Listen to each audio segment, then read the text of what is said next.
जैसे ही अब भारतीय वायुसेना में कमीशन होते हैं, पहली रैंक जो होती है वो फ्लाइंग ऑफिसर की होती है। वहीं आर्मी में जैसी कमीशन होते हो तो पहली रैंक लेफ्टिनेंट की होती है। आखिरकार फ्लाइंग ऑफिसर में ज्यादा दम है या लेफ्टिनेंट में? आइए जानते हैं इस वीडियो में।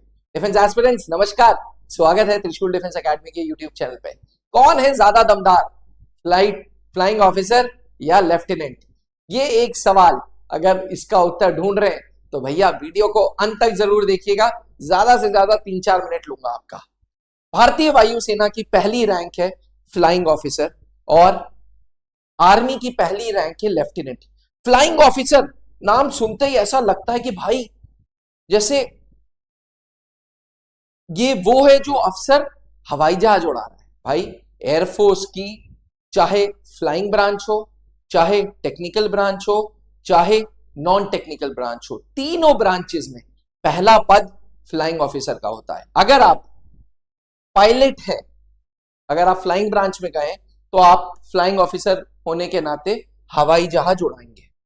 अगर आप ग्राउंड ड्यूटी टेक्निकल में गए तो आपको ऑपरेशंस देखना होगा, रडार सिस्टम्स देखना होगा, मशीनों से व्यक्तिगत रूप में रूबरू होना होगा। और अगर आप ग्राउंड ड्यूटीज नॉन टेक्निकल के हैं तो अलग अलग काम जो फाइल वर्क है वो आप करेंगे। वहीं जब आप आर्मी में लेफ्टिनेंट की रैंक पे उतरेंगे तो आपको फौज 20 से 30 से 40 सोल्जर्स दे देगी और आप धीरे धीरे प्लाटून कमांडर हो जाओगे। एक प्लाटून कमांडर हो जाओगे, एक प्लाटून लेके जाओगे, रेकी करोगे। अगर इन्फेंट्री में हो आपको अलग अलग एरियाज में घूमने के लिए जाना पड़ेगा। ओवरऑल प्लाटून कमांडर का पद आपको मिलेगा एज अ लेफ्टिनेंट। आप फील्ड ऑपरेशंस जो अभी तक ट्रेनिंग में सीखा है वो प्रैक्टिकली अप्लाई करोगे। ट्रेनिंग में सीखा है इंसास राइफल को चलाना, ट्रेनिंग में सीखा है एलएमजी एमएमजी को चलाना, अब उसको यूज करने का समय है जो लेफ्टिनेंट करता है। ग्राउंड ड्यूटी के जो कॉम्बैट ड्यूटीज हैं, कॉम्बैट ऑपरेशंस है, उसको धीरे धीरे सीखोगे। ये नहीं है कि लीड करना चालू कर दोगे, ना बाबा ना, लीड नहीं करोगे, अभी पीछे रहोगे। पर कॉम्बैट ऑपरेशंस में आपके सीनियर्स आपको अपने साथ ले जाएंगे। फ्लाइंग ऑफिसर जो होता है वो एयरफोर्स एकेडमी से निकलता है। वहीं जो यंग लेफ्टिनेंट है वो या इंडियन मिलिट्री एकेडमी से निकलता है या ऑफिसर्स ट्रेनिंग एकेडमी से। फ्लाइंग ऑफिसर के बाद दूसरा रैंक है फ्लाइट लेफ्टिनेंट, तीसरा रैंक है स्क्वाड्रन लीडर। ऐसे ही लेफ्टिनेंट के बाद दूसरा रैंक है कैप्टन और तीसरा रैंक है मेजर। फ्लाइंग ऑफिसर हो या लेफ्टिनेंट हो, दोनों की तनख्वाह सरकार ने बराबर कर रखी है। जब तनख्वाह बराबर है इसका मतलब पद बराबर है, पद बराबर है इसका मतलब आपकी ड्यूटीज भी बराबर है। इसलिए अगर आप ये सोच रहे हैं कि फ्लाइंग ऑफिसर में ज्यादा दम है, लेफ्टिनेंट में कम दम है, या ये सोच रहे हैं कि लेफ्टिनेंट ज्यादा बड़ा है, फ्लाइंग ऑफिसर छोटा है, तो सरकार ने दोनों की सैलरी बिल्कुल बराबर कर रखी है। खैर अब 8th पे कमीशन लागू होने वाला है। अभी की तारीख में बेसिक जो सैलरी है वो 56,100 है। फ्लाइंग ऑफिसर के लिए एयरक्राफ्ट के मिशंस होंगे, टेक्निकल ऑपरेशंस होंगे, ग्राउंड ड्यूटी ऑपरेशंस होंगे। वहीं लेफ्टिनेंट के लिए वो अब ट्रूप्स को लीड करना धीरे धीरे सीखेगा। 20 ट्रूप्स 30 ट्रूप्स को एक साथ लीड करना धीरे धीरे सीखेगा।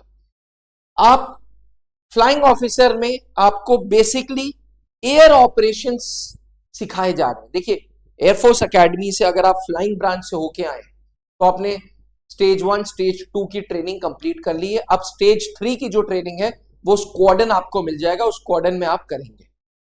तो फ्लाइंग ऑफिसर क्या कर रहा है, वो स्क्वाड्रन में पोस्टेड है और वो जैसे जैसे सीनियर्स बोल रहे हैं वैसे वैसे अपने ऊपर वो लोड डाल के काम कर रहा है। वहीं लेफ्टिनेंट जो है वो ग्राउंड ड्यूटीज का काम करता है, लीडरशिप रोल सीखता है। लीडर नहीं बन गया अभी, ना फ्लाइंग ऑफिसर लीडर है ना लेफ्टिनेंट लीडर है, पर लीडरशिप स्किल्स सीख रहे हैं अपने सीनियर्स के साथ।